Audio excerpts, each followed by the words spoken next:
dapat kailangan sa mga gulay is ano, yung lutong-luto.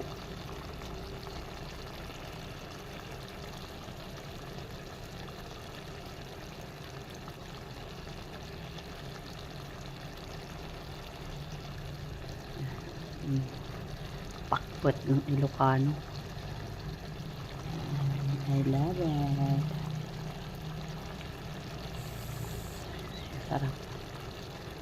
Para sa akin na masarap na. Ano ko ba? Yung ibang, pag ako dati nagluluto ako nito, ano lang. Yung iba hindi luto. Promise. Ngayon, tignan mo. No? Tignan nyo nga, lutong-luto siya.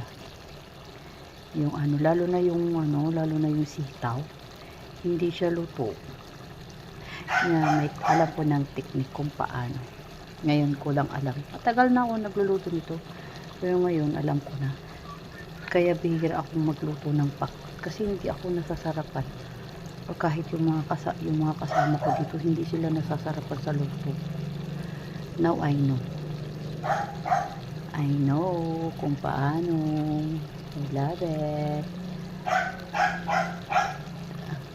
Love you. Bye-bye. Thank you for watching my vlog.